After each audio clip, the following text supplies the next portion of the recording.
Hey everybody, it's Jim, it's Matt, and like we said, we talk football here all the time, but we also enjoy baseball, and there's a lot of breaking news going on. Least of which, from a standpoint of most important, Matthew, I'll give you the opportunity to break it. About 30 minutes ago, the trade went. The signing went down in Charm City. Yeah, so the Orioles have come to an agreement on terms with first baseman Pete Alonso, formerly of the New York Mets. The money in the deal is 155 million over 5 years.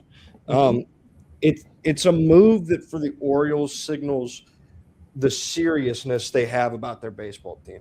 I think a lot of people had a lot of questions about what was going on in Baltimore really after this last season when they traded a lot of pieces away and it felt like they were losing the grip on their championship window that seemed to have opened with their young core. They refused to sign pitching, they refused to trade for pitching, and it seemed like the lineup was starting to suffer. Well, now the people in Baltimore are spending, and the AL East has turned into a great arms race with the Red Sox and Yankees still kind of sitting on their hands right now. Yeah, I'll tell you. Uh, David Rubenstein is the guy who owns the Baltimore Orioles. David is a Baltimorean guy. Last year, what was going on was to just clear things up a little bit here. When the Angeles family sold the team to David Rubenstein, he committed to making them, a winner again. It didn't happen. They got some kids who came in and they kind of overachieved. They did better than I think a lot of people expected them to. That first year, then the second year fell off.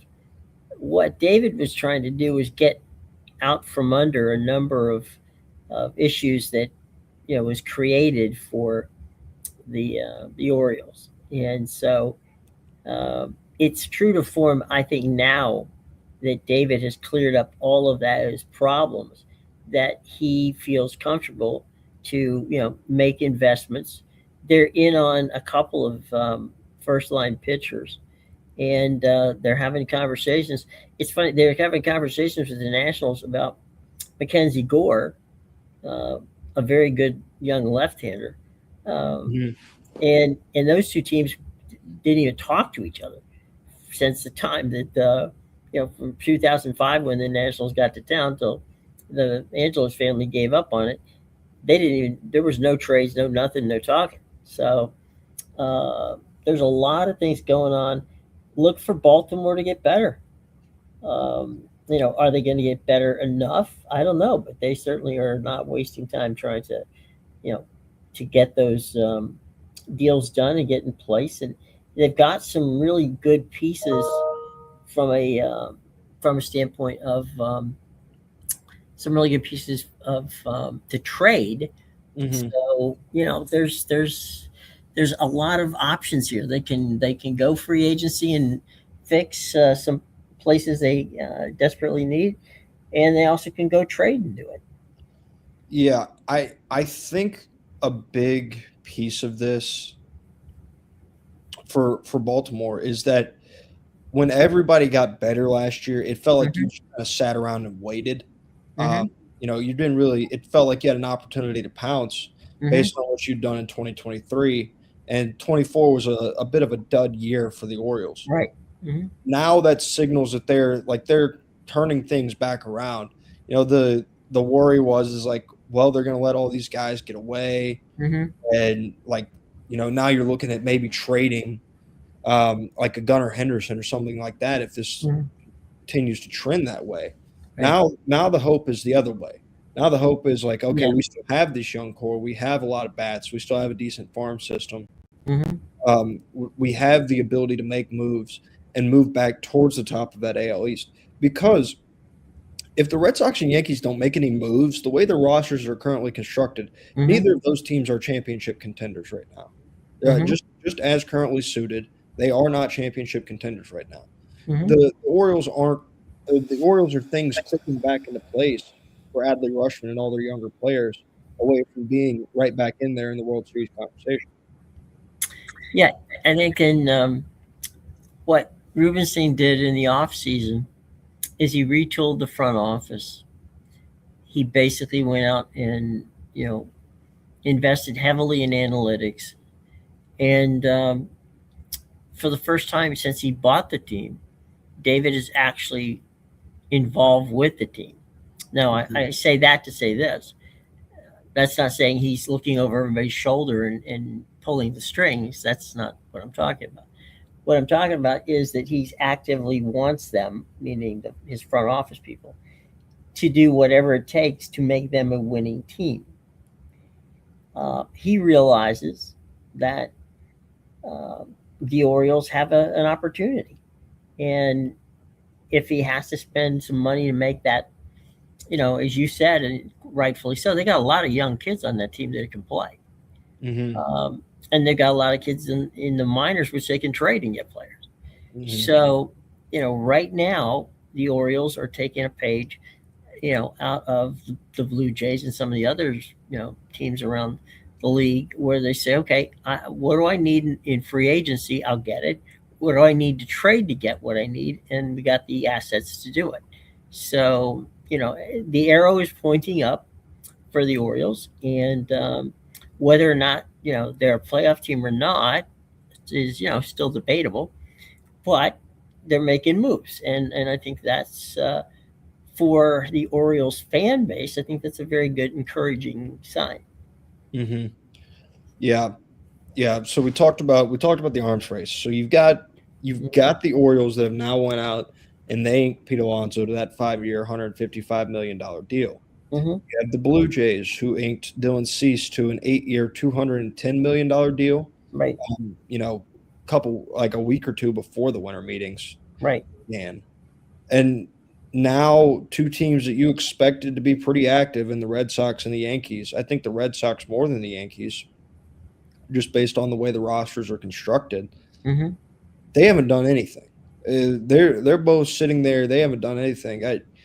Not to discount the Rays, but I don't think the Rays are in a place where they're really looking to contend in this upcoming year, just based on what they have roster wise and what their constraints are financially.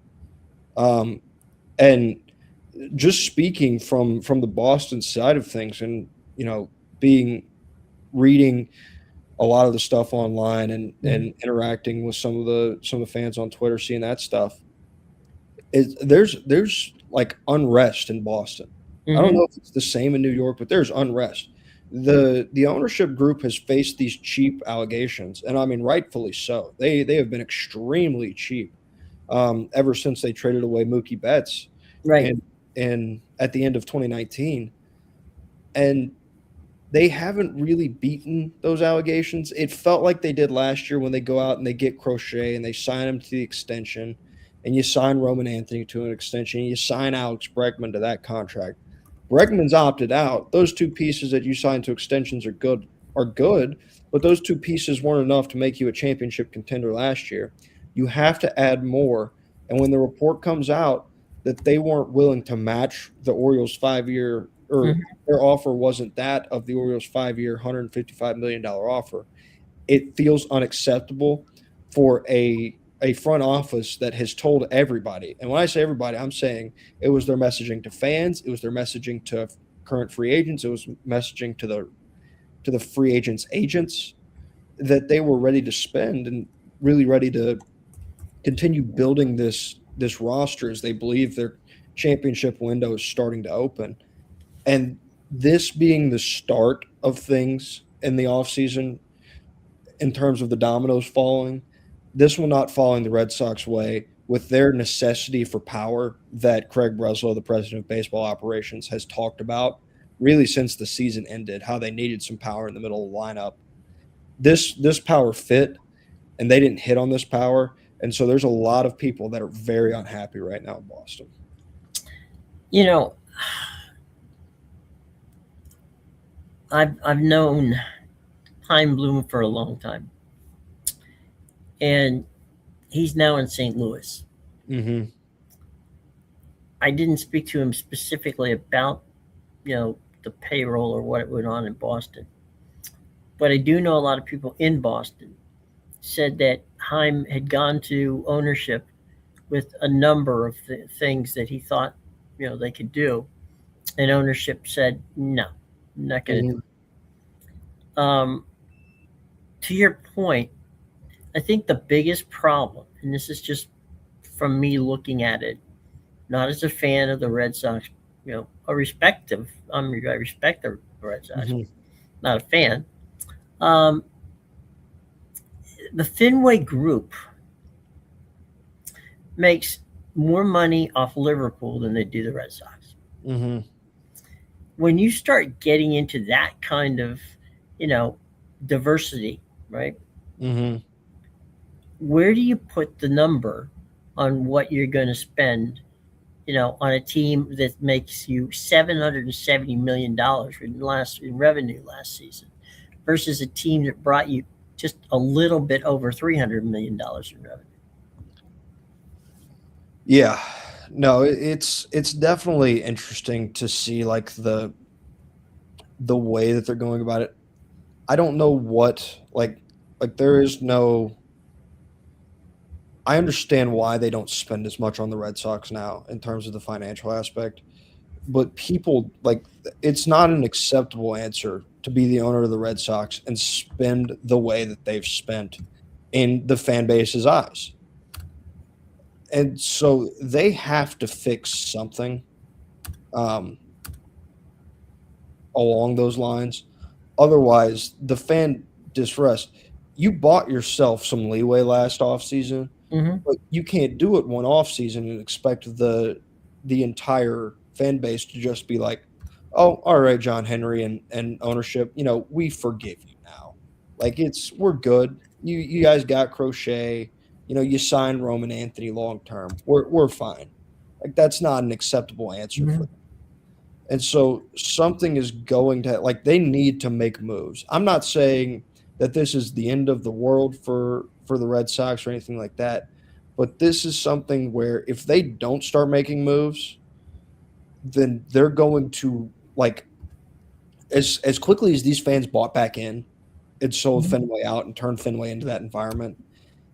If you go down the path that this may signal a start of, then you're in danger of not doing like however much money you make out of attendance and stuff like that is going to plummet. Like people will stop showing up to these games because one year, even in that one year, the trade deadline, people felt like the Red Sox were cheap and reverting back to their own ways when they weren't able to get a big time addition for the rest of the season. So the way that Red Sox fans have like trained their brains to think really since the Mookie Betts trade, and I know Mm-hmm. they've had some success in there. They made the ALCS in 2021, but the way they've spent in free agency, it's created a lot of like there's not much trust between the Red Sox front office and ownership group and the fans right now, and it's a place like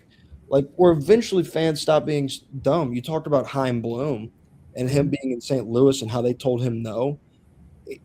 Everybody blamed Heim Bloom while he was there, and then once he left, he kind of took like a step back, and everybody realized it was like, oh, like this guy was charged with the task of building this farm system, and then they just kicked him to the curb once they kind of had felt like he did his job and looked for Mm-hmm. the next thing because Heim Bloom did a really good job with what he was charged to do. What he was charged to do was he was charged with building the Red Sox farm system. It's the Mm-hmm. reason Greg Breslow is their president of baseball operations right now. Because after they fired Heim Bloom, they went out looking. No one wanted to work for the Red Sox because Heim Bloom did what he was asked to do and then got fired for it. So they have done a lot of damage in terms of their fan interest over the years, and things have a chance to continue to go like to turn back south as opposed to the northern direction it was headed Mm-hmm. um, during the past off season and season. Just on Heim Bloom, just for a little bit more. When Heim Bloom signed his deal with the Red Sox, there were 9 other teams that wanted Chaim Bloom. And he personally came out of the Tampa Bay Rays organization. But Chaim Bloom was a die-hard Boston Red Sox fan. It was his dream to work for the Boston Red Sox. And now, it didn't. It took him about 20 minutes after he got fired to get hired by St. Louis. But what concerns me, Matt, in baseball, in all sports, but we'll just use the Red Sox as a template for this. The Red Sox, when John Henry and Warner bought the team, right? They weren't all that rich. I mean, they were rich. Don't get me wrong. You don't get to where they are without being rich. But we're not talking multi-billionaire rich. But what they did do is they used the Boston Red Sox, the Red Sox brand, Fenway Park, to develop a massive portfolio of sports teams, going all the way down into NASCAR, and also, the Dunkin' Donuts arrangement that they have, the franchising of that. I mean, they are a conglomerate. So what started off as 2 guys who supposedly loved the Red Sox and wanted to do good for the Red Sox, it's now it's a corporation. The Red Sox are a corporation. When you look out, and it's called Fenway Enterprises, they're using the name of the stadium to help them leverage deals around the world. So if I'm a fan of the Red Sox, yeah, you think I'm pissed? I am pissed. Mm-hmm. Yeah, I mean they do you really need a NASCAR team? No, they don't. I mean, if I remember correctly, the Fenway Sports Group currently is the owner. They currently have ownership in the Pittsburgh Penguins as well, don't they? Well, one of their minority owners does, but what they did do, and this is crazy, because he's a minority owner, owner in the Sox, he gave part of the deal is now NESN does the Penguins hockey. Really? So what happens is NESN in Pittsburgh. I mean, NESN took over Pittsburgh. Took over the regional sports network there, and so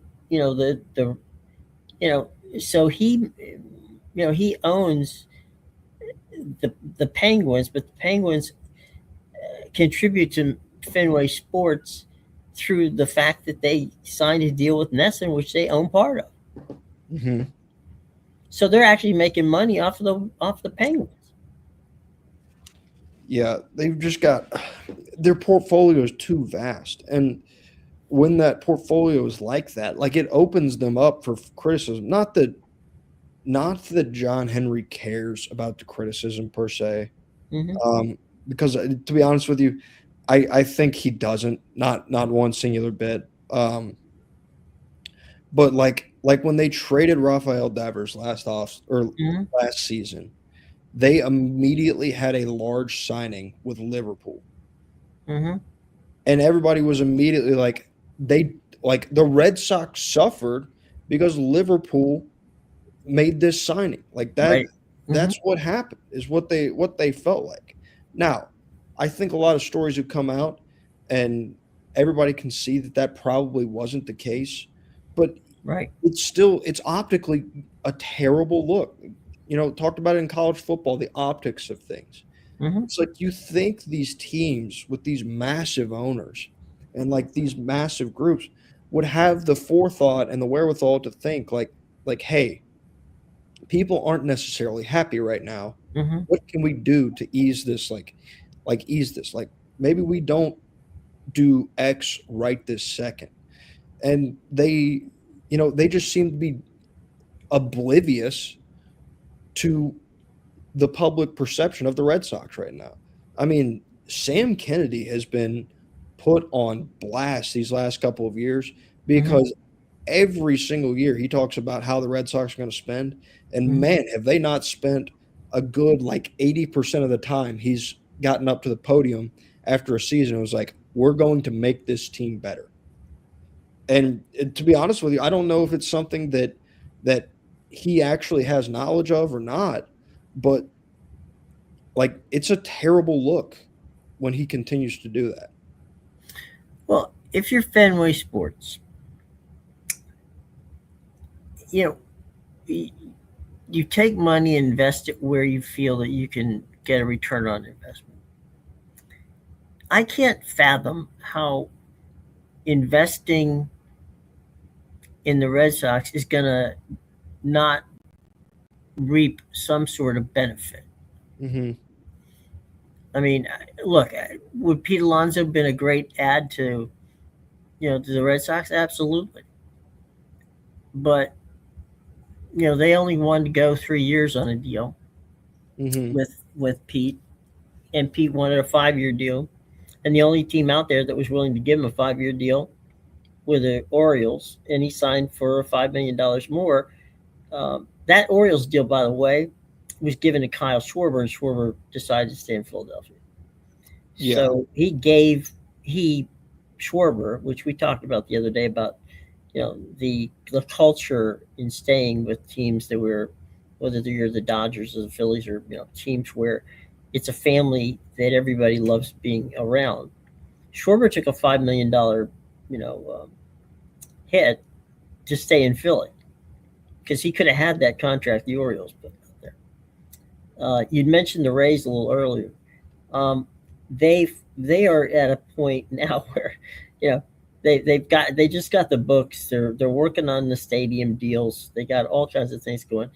They literally came out um, a few weeks ago, did a press conference with the owners, and said, "Look, we're only asking you to be patient for a while.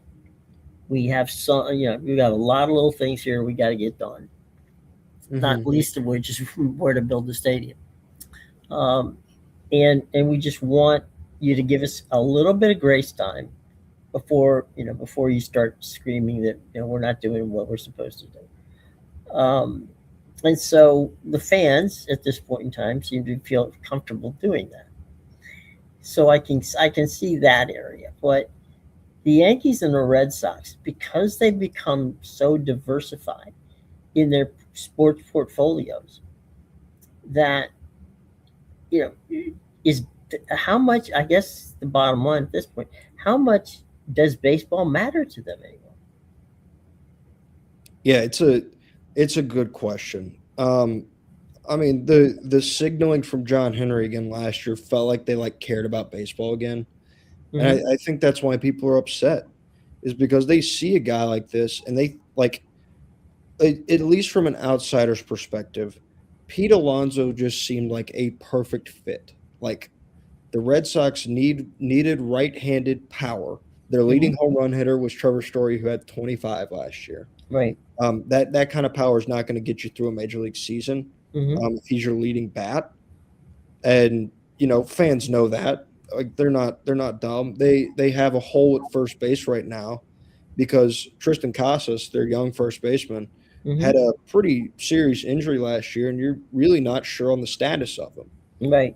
And so it's a guy in Pete Alonso where if he had signed with the Red Sox, then you have the option to play him at first base until Casas gets healthy. And then when Casas does get healthy, you can platoon him at DH and first base and just kind of flip back and forth.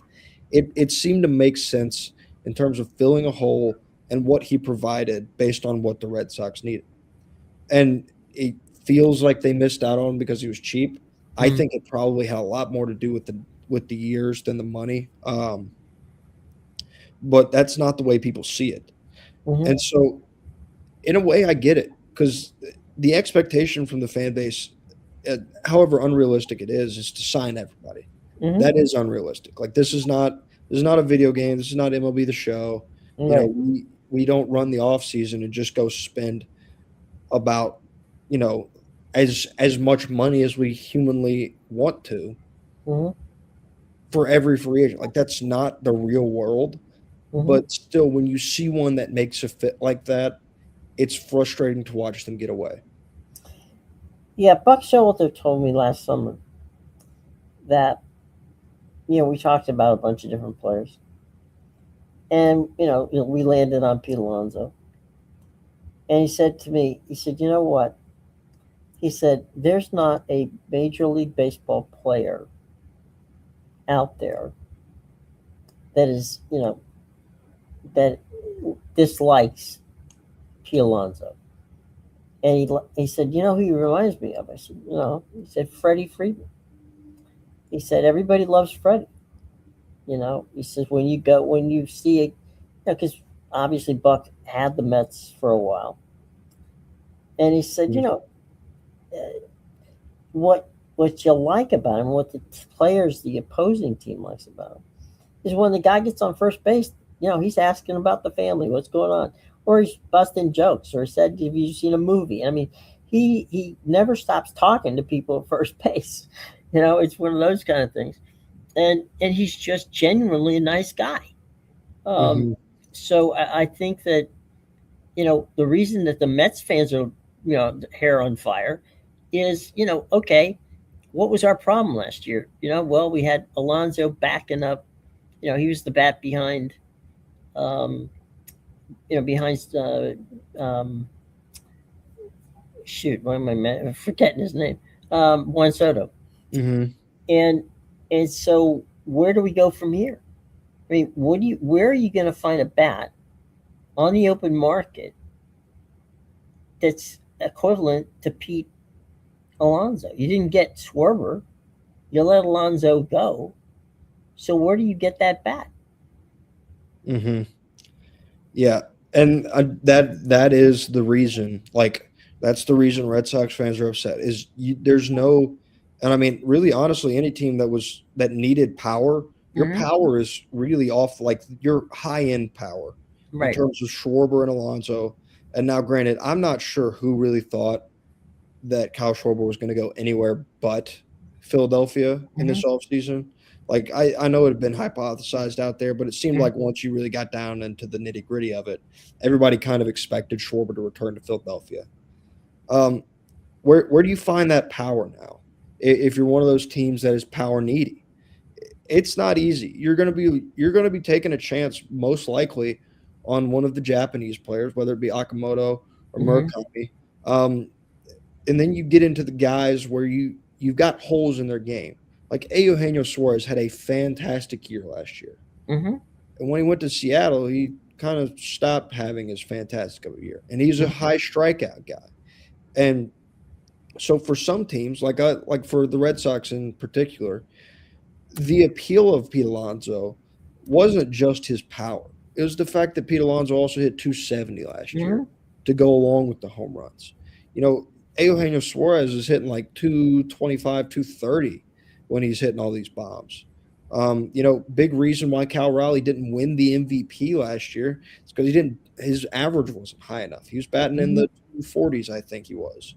Right. So the batting average and the strikeout rate are really what was impressive about Alonso and Schwarber when you were Mm-hmm. able to pair those with the power that they presented. Well, I think you're right, and I also think that both Schwarber and, by example, Schwarber and Pete, by example, showed what being a teammate stood for. Mm-hmm. And those are intangibles you cannot buy. You can't buy chemistry. We've No. talked about that before.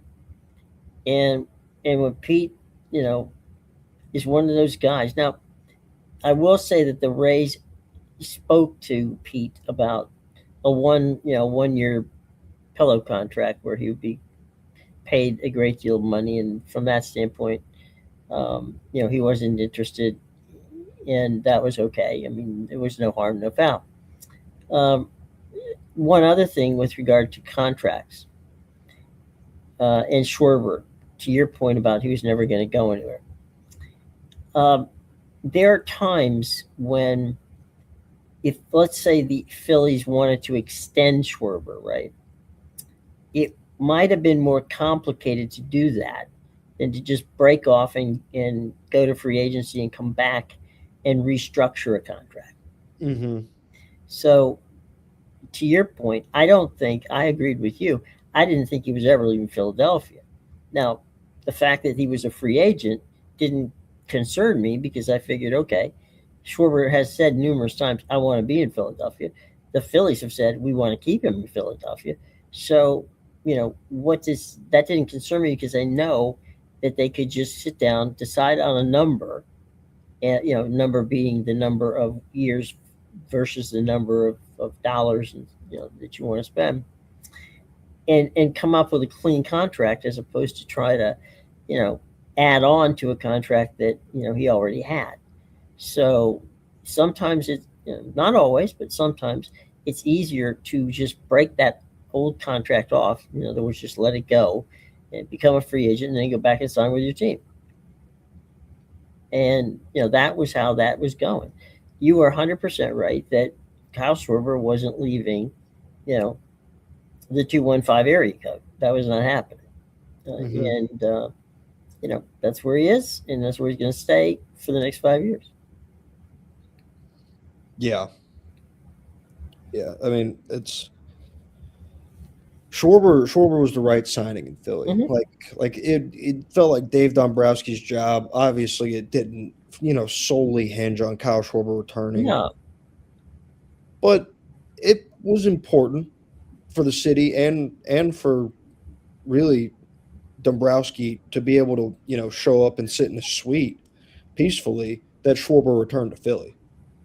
yeah, and that Phillies team, it's crazy to say because they've got their core group's getting older, Mm-hmm. but they realize that their window, at least for now, is open.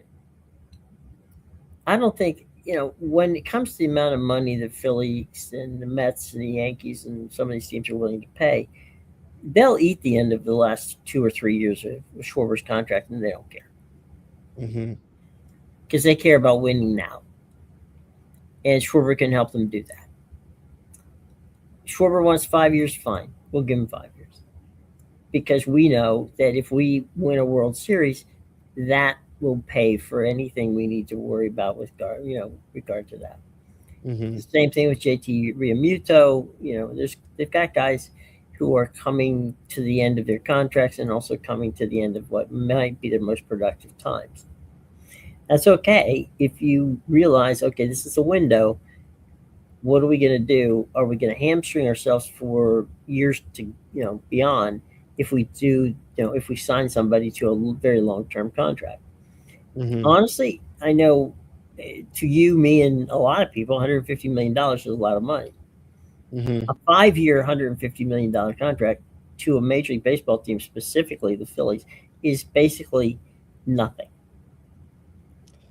Yeah, not really. It's 30 million annual average. Mm-hmm. Um, it, that's the deal that Alonso got. Little extra on top, but yeah, it's not a lot. Now, granted, when you're at the cap threshold, and I don't Mm-hmm. think that the luxury tax thresholds are really an issue in Philadelphia, No. or really all that much a part of the thought process in Philadelphia. As Mm-hmm. we talked about Boston's hamstrung. They're trying to stay under that second threshold, which is 264 million. But when you start getting up into those thresholds, that's when it can start playing a factor, those $30 million Right. numbers, Mm-hmm. because the level between those tiers can get a little bit tight in terms of how much money you can spend. Right. Um, and they've signed Schwarber. I would be very interested. I think there's a 0% chance they get both of them, but I would assume that they'll make a push at getting one of two of Ranger Suarez and JT Realmuto back. Yeah. If I had to guess between the two, I would guess that Realmuto would come back. I would as well. Yeah, and I, in fairness to Ranger Suarez, because he was great last year. Like, he's been really good these last couple of years for Philadelphia. the starting pitching is where they can like give some stuff up. Like they Right. have some room. They still have Andrew Painter sitting in their farm system. Mm-hmm. Kind of. I'm not sure if he's ready and waiting, but he's getting close. Mm-hmm. Um, so they have that aspect as well in terms of the flexibility they have on their pitching rotation. Let me throw some stuff here. See if you agree on it. Catchers, especially catchers on the level of Riamuto, right? Mm-hmm. They are, if you're offering them a reasonable amount of money and a reasonable deal, they're Mm-hmm. going to take it because the familiarity between Riamuto and the Philly pitching staff, which Mm-hmm. is where he's made his money in the last few years. To go and try to replicate that somewhere else is a very difficult thing. I don't think that people understand the how every pitch goes through the catcher to the pitcher. Mm-hmm. And so just like in football where you've got a playbook, you've got a pitching book on every pitcher you've got and every pitcher that the other team has. Mm-hmm. And so I think it's easier to sign a catcher, and specifically Remuto, who understands that he's on the back nine of his career, Mm-hmm. than it is to go to Ranger Suarez. Yeah, it definitely is in terms of the familiarity, Mm-hmm. spot to spot. Like it was a big piece of the Cal Raleigh debate, really for Mm-hmm. MVP, is people talked about the extra work that went into being a catcher. It's kind of like a quarterback and a receiver. Like if a receiver gets traded someplace, Mm-hmm. you wonder why maybe they don't work out in this place the same way they worked out before. Right. Same goes with a quarterback. Is there's a lot of rhythm and timing Mm-hmm. that goes into getting familiar with your receivers or with your quarterback when you Mm-hmm. move locations. The same goes for a catcher. Like I know that there are so Connor Wong has been on the Red Sox for a while, and Mm-hmm. Carlos Narvaez got called up last year, or he got traded for from the Yankees, and made the major league roster. And there was guys. I think Brian Bayo was really the biggest one because he's been in the Red Sox system for a while, and he and Connor Wong had worked together for a long time. So a lot of times, Connor Wong would catch Brian Bayo starts, not because Connor Wong was a significantly better defensive catcher than Carlos Narvaez, but because there was a familiarity there with Wong and Bayo that they felt comfortable with. Like you'll see that you kind of wonder when you watch some of these games, you're like, well, why is this person catching? A lot of times there are people that like a lot of pitchers have a preference of who catches them. They Sure. have a rhythm of who catches them. They understand, or the catcher may understand the pitcher on the mound a lot better than the other catcher in the clubhouse does. So it plays a really big factor when you're talking about catchers and why really it's such a position of value and why it's so like sought after. Like catching prospects, they're extremely hit or miss, but they're Mm-hmm. also extremely valuable because of the rarity that there is with them. Mm-hmm. Well, I mean, look at the guys that are out there. Some of the ones who were legends like Johnny Bench, Pudge Fisk, and guys like that who they stayed.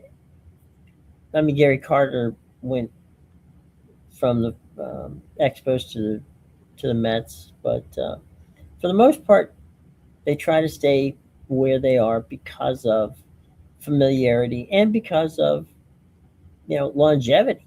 I mean, you know, if I got to go and learn another pitching staff, that's not gonna help me. Mm-hmm. And the amount of pressure put on the knees and just that whole situation, you get banged up with ball smacking off your shoulder, off your knee, off your all over the body. It's a tough it's a tough situation, but we'll see. I mean, the winter meetings are heating up. Um, whether the Red Sox or the Yankees do anything to improve themselves, the only thing I know right now that the Yankees are terrified of is losing Cody Bellinger, Mm-hmm. Yeah, and they might, you never know. yeah. Bellinger is an interesting one. I was actually talking to one of my buddies who's a Yankees fan. He said it seems like there's a lot of talk about Bellinger in the Mhm, open market. He said it seems like there's a lot of people that want Bellinger, and he said I just kind of don't get it because he had a good year but not a great year.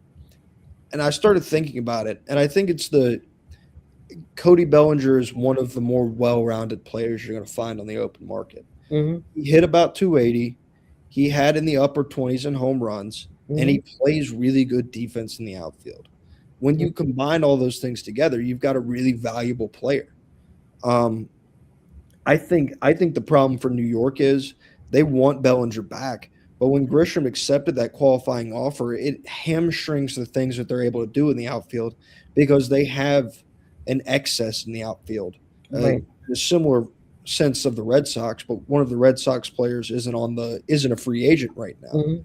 So they kind of have a decision to make. Are they gonna trade Jason Dominguez and retain Bellinger, or are they gonna sign Bellinger and maybe just kind of hold on to everybody and see how things work out? Mhm. I don't know, but I do know that Bellinger appears to have a um, pretty deep market, all things considered. I mean, Bellinger's kind of like your Swiss Army knife, right? He Hmm. can play the outfield, but he's also played three infield positions. Yeah, and So, correct me if I'm wrong, go but I ahead. think he plays all three outfield positions. Does he not? Yeah. Mhm. Yeah. And all with almost, I'm not gonna say all Gold Glove quality, but Hmm. he's more of a Gold Glove quality in center field than he is in the wing fields. But Hmm. left field or right field, he's above average in every one of the capacities there. He's a solid first baseman. He's been a solid second or third baseman. He's played second base a couple of times. So I mean, here's a guy who not only can he hit, but if you need him somewhere, he's going to be able to play in there. Hmm. And if you gave him a position to play every day, I'm sure he'd be happier with that. But at the same time, he's not going to hurt you in the outfield or in the infield because he's a good defensive player. Hmm. Yeah. So that's really where his value is lying, and Hmm. in the ability to play multiple positions at a high level. Hmm. Like that feels like GM speak, because when they talk about players and they talk about their value, that's like seemingly the first thing, or at least in my brain, because of the mixing and matching the Red Sox have done over the past years. It's a phrase that I've become accustomed to. But for Bellinger, it's about as true. He's one of the higher level guys you can go plug multiple places. Hmm. Like you're not getting that kind of production from guys that you can plug and play in multiple places and have really good defense out of. And I say that because I've watched it with the Red Sox. Hmm. Cedar Rafaela was a Gold Glover in center field this year. Hmm. Probably should have won the Platinum Glove, but that's a thing for a different time. Hmm. But he was hitting really well when he was playing center field. But when they moved him to second base, his average fell off a cliff. Now Hmm. his defense remained the same, but it's the ability that Bellinger has to juggle those positions, play them at a high level, and for his bat to be steady. Every baseball player has peaks and valleys throughout a season. That's Hmm. one thing. But you know what you're getting with Bellinger defensively, and you know you have a higher floor in terms of where his dips go, and Hmm. a higher ceiling than a lot of players that you can take and plug and play defensively in all these positions. Well, I point people when we're talking about you know the importance of ability to play multiple positions.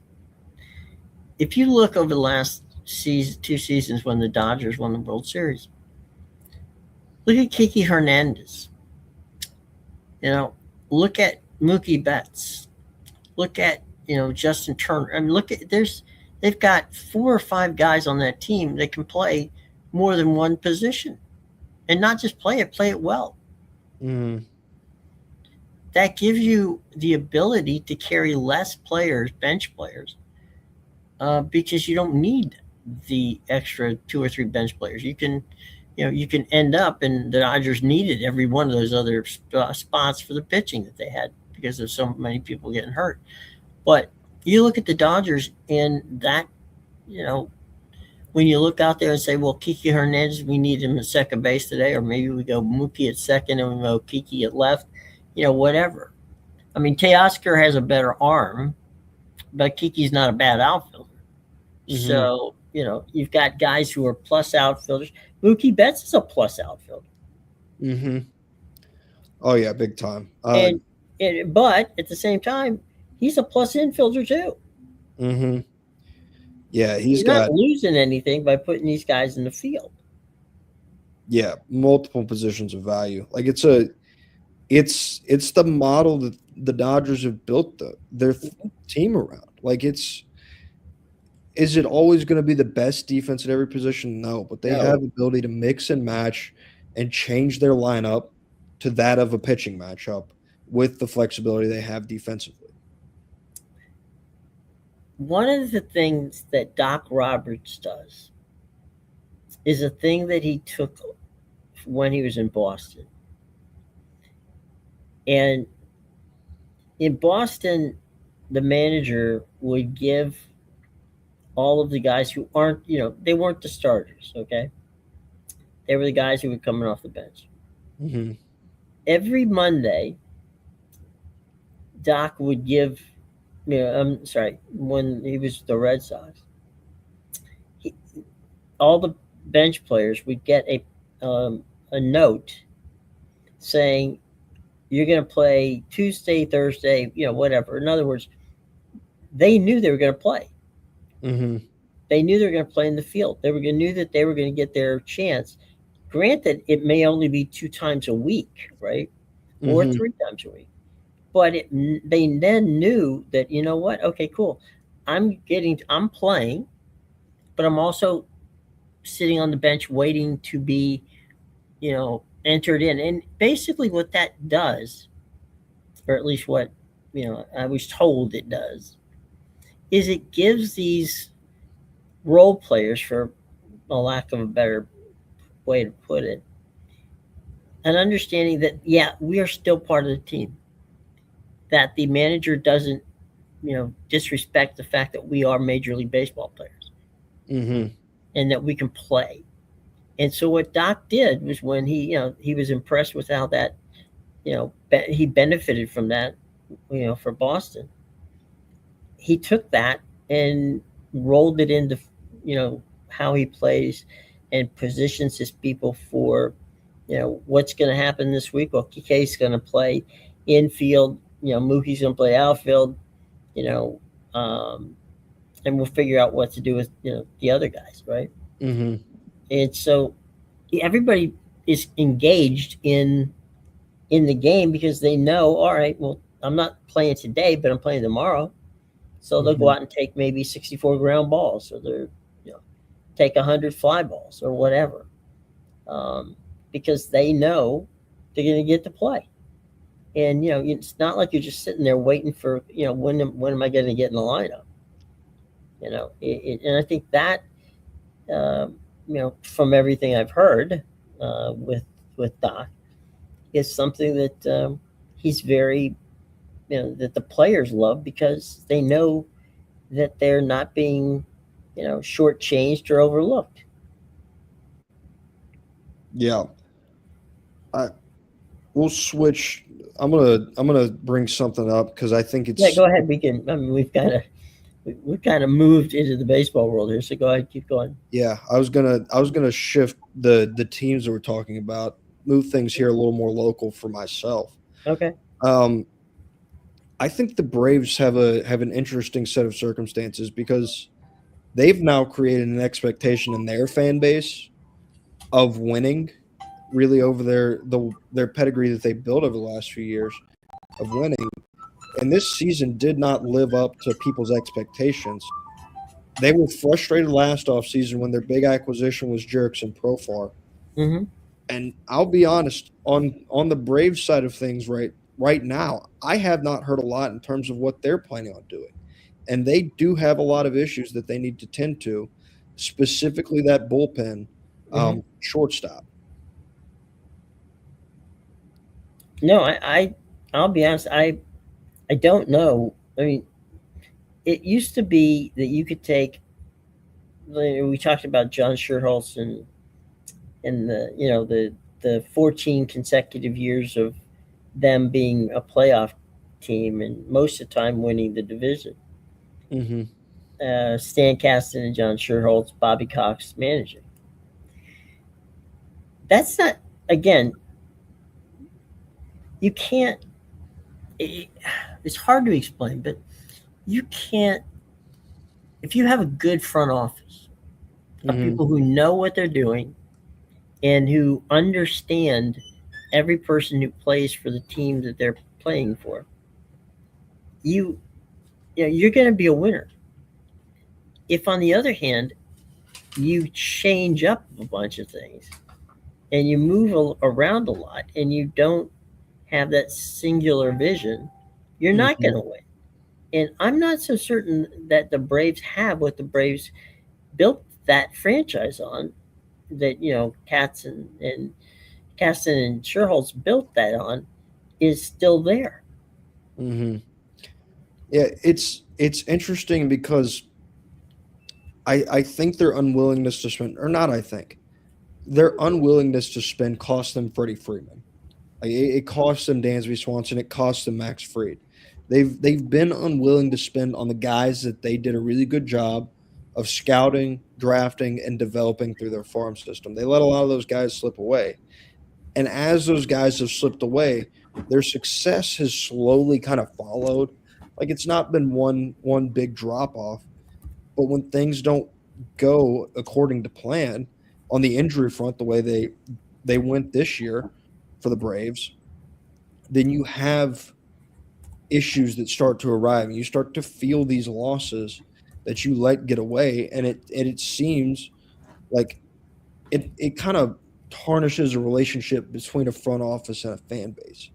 Things were always going to be good if they let Freddie Freeman get away and they let Dansby Swanson, Max Fried, and all these guys get away, and they continued to win.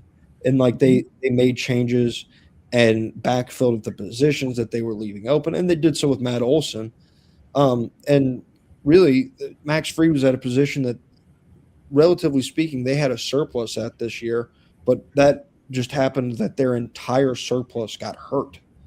Um, they are in a place now where the Liberty Media Group, who is the Ownership. ownership group of the Braves, have signaled that they are ready to spend this offseason, but I haven't seen a lot of it. And if you thought, like my thinking was that if the Braves are ready and willing to spend, that they're going to take like a shot at Bo Bichette. Now, are they going to reach the same dollar amounts that Bo Bichette might end up commanding?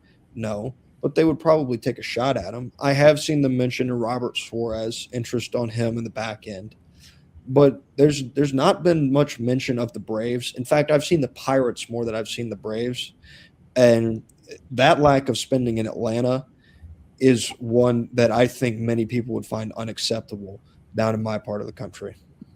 Well, just kind of wrap things up. For those of you who don't know, Liberty Media is one of the largest media companies in the country, um, worth approximately anywhere from if you take different values, um, at, on the low end, $5 billion. On the high end, maybe $7-8 billion.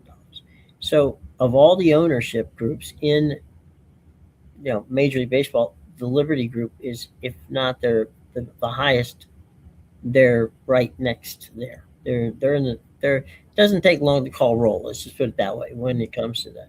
Mm-hmm. So, I think that is what frustrates Falcons, Braves fans, Mm-hmm. is that you do have people who have the ability to spend whatever money they need to spend because they can outspend Steve Cohen if they wanted to. Yeah, yeah. So, there's been some discontent in Atlanta. I was personally just finding it curious that I really hadn't seen them mentioned a whole heck of a lot in my in the perusing that I go through Mhm. And so we far the past yeah. few days. And we haven't even dealt in the amount of money they're going to get from that, from the battery area over there in Atlanta. Hmm. I mean, that's a cash cow for the team and for the entire area over there. So, you know, I don't know what's going on with Atlanta. I truly don't. I think I was as surprised as anybody to see them fall off the cliff as fast as they fell off the cliff. And Yeah. just for the record, I thought Profar was a good addition. Well, he was a good addition until he got dinged with an 80-game suspension. Right, that hurt. So that'll hurt you a little bit. Mm-hmm. But but yeah, he was a solid addition, and he was good once he got back. Obviously, he wasn't going to ever be eligible for the playoffs Sure. last season. Ended up not mattering for them.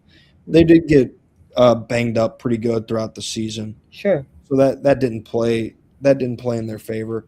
But they need to spend because they do have very glaring holes on their roster. I think there's a lot of stuff they can do roster wise, but they have to get better as a product because the fan base has enjoyed a level of success that honestly, quite frankly, has spoiled them. They don't like seeing the Phillies win the division. They don't like seeing the Mets win the division. It's a weird way of thinking because it's not the same, but it's a similar way of thinking. Like the SEC championship means a lot to a lot of people in the South. Mm-hmm.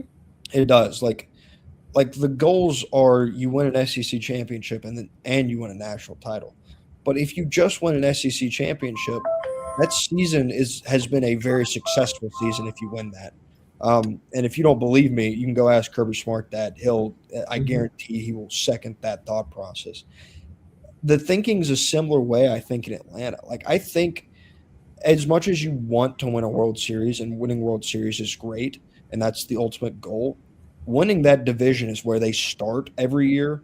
And it means a lot to the people of Atlanta to beat the Mets and the Phillies in that divisional race year in and year out. Yeah. I will close a little bit with this one, and that is, again, I don't live in Atlanta, but I spent a great deal of time in Atlanta. The Braves are the only pro team in Atlanta I think that anybody pays attention to. Pretty daggum close. You know, yeah, the Falcons, during the season, they might. Um, Hmm. but if you look at the attendance and if you look at the TV ratings, if you look at everything, all the metrics that are important, the Braves are beyond anybody. You could add all of the rest of the pro teams up in Atlanta and still not come close to the Braves. Yeah. Um, so I don't know. I mean, I think that to your point about them being spoiled, you know, I think where sometimes you live on what happened in the 70s, 80s, 90s, and early 2000s and don't necessarily figure, okay, well, we're doing it the right way because it's working for us now. And Hmm. then things change and it's not working for you now. Hmm. How quickly can you adapt or do you even attempt to adapt? Maybe, sometimes people get stubborn and say, okay, this is the way we win when it's not a winning process. So I don't know. I think the jury's out on whether or not the Braves are going to be a contender. I think they're being helped by the Mets being, self-destructing, uh, Hmm. where people are rushing to get the hell out of there. It didn't. Pete Alonso didn't, have any problem signing a contract. Neither did Edwin Diaz. I mean, you know, I think they all felt that that was not Flushing Meadows wasn't where they wanted to be.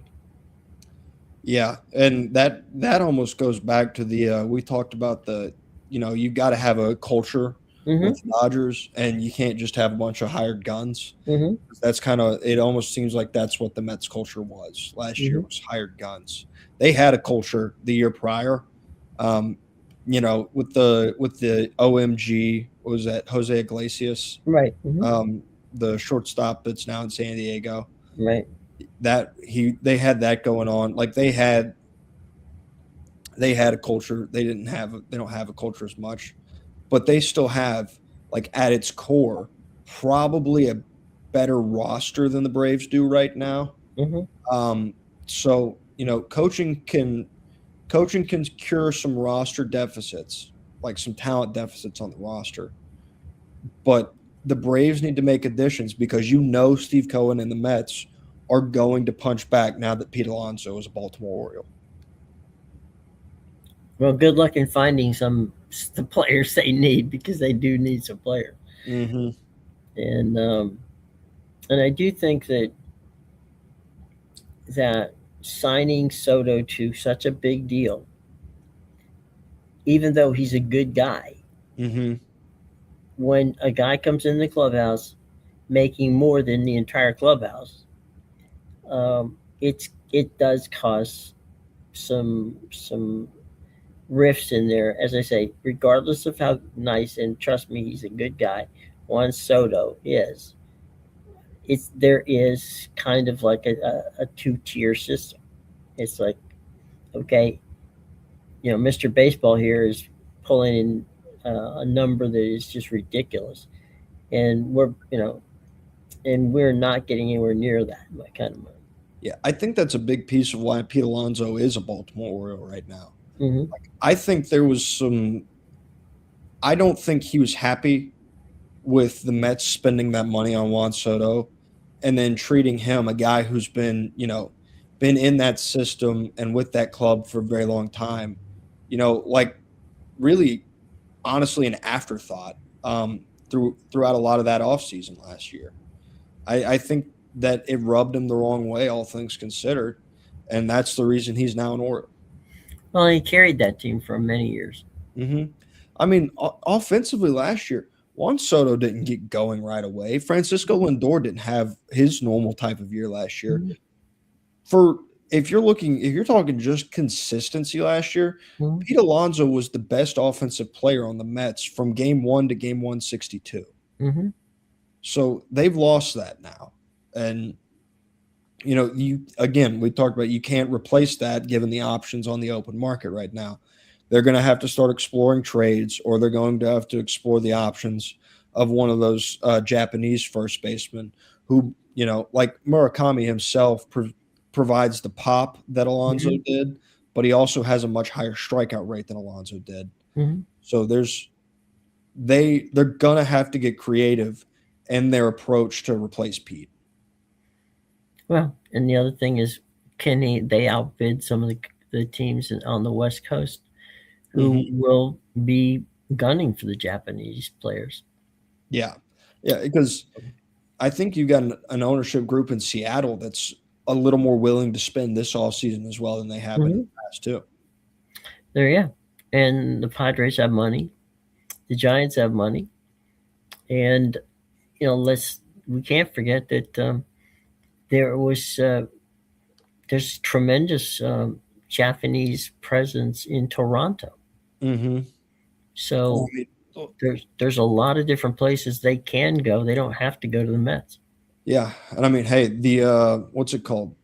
I'm sure the Dodgers will find a way to open up a 40-man spot if they really want to come. So I think they got a pretty decent first baseman for a while anyway. They do.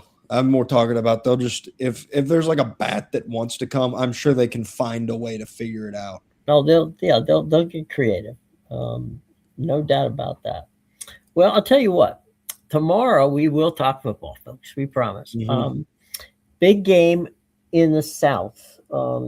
Tampa Bay and the Falcons playing on Thursday Night Football on Prime, and we will we'll break it down. We'll talk about what it means and who's going to play and who's not going to play, because there's going to be a lot of people we don't know. And the other thing we're going to get a little bit of is the fact that is Jason Pierre-Paul coming back to play a couple of games for the Bucs after he's been retired for 2 years.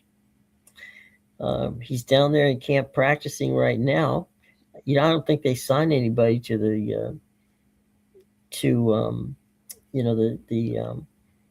reserve squad, like Jason Pierre-Paul. If you don't think you're going to get him up to speed to play, and we're not talking about playing every down. We're talking about playing some time, and we'll see. I mean, if he's capable of doing it, it'll be interesting. If he's not, well, the Bucks have to work on that defense. But plenty to talk about tomorrow on Thursday night football.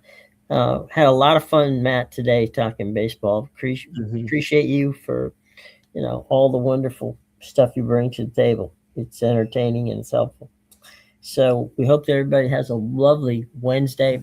We'll be back to talk Thursday night football tomorrow right here. And we hope that you guys have a wonderful day. It's a little cooler on the East Coast here. Hopefully it'll warm up a little bit in the next couple of days and we'll have a nice weekend. But Thursday night football tomorrow, prime Falcons, Buccaneers wearing the orange creamsicle uniforms tomorrow. So see if how that works out for them. All right, everybody, have a lovely day.